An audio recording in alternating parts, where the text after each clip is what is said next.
Hi, I'm Jowella with 3 Angels for Kids, and this is our continuing series designed by our creator.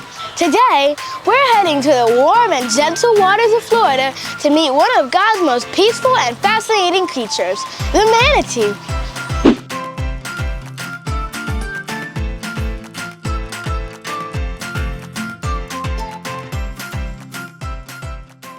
I'm really excited today because my sister JoJo is joining me again. Our tour begins with the behind-the-scenes look at what we humans are doing to save the manatee. Did you know that the manatee was one of the first animals to be placed on the endangered species list? Even though manatees have no natural predators, they face a lot of dangers, like being hit by boats, or getting trapped in fishing lines, or breathing in foul air from red tide, or shivering to death in cold waters, or dying from starvation. I'm so glad our zoo is working hard to rehabilitate injured manatees. You might have heard people call manatees sea cows because they graze on underwater plants, kind of like cows munch on grass. Who knew that plant-eating animals could get so huge? Manatees can grow up to 13 feet long and weigh as much as a small car, around 1,500 pounds. Even though they're massive, they're totally harmless. They don't have sharp teeth or claws. Instead, God gave them flat teeth for grinding plants. And there's something neat. Manatees are always getting new teeth. Their old teeth wear down from all that chewing, but new ones keep going in.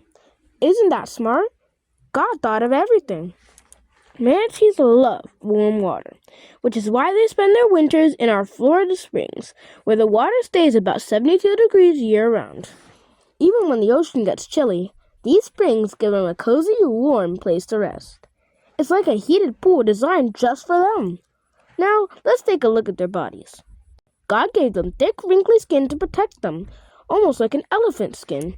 That makes sense because manatees and elephants are actually distant cousins. Cool, right? And their flippers? They look like big paddles, but they also have tiny finger-like bones inside. This helps them steer and even grab onto plants when they're snacking. It's as if God added a special touch to make them both graceful and practical.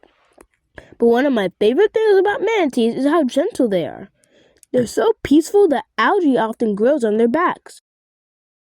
Can you imagine being so calm that plants decide to take a ride on you? Manatees remind us to slow down and enjoy the world God made. We can help manatees by protecting their homes and being careful in their waters. After all, God made them, and He cares for them just as much as He cares for us. Whew.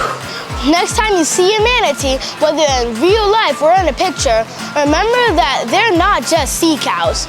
They're a gentle reminder of God's creativity and God's love. Don't forget to worship God who made the heavens, the earth, the seas, and the springs of water. I'm Jowella with 3 Angels for Kids, and I'll see you next time. Bye for now.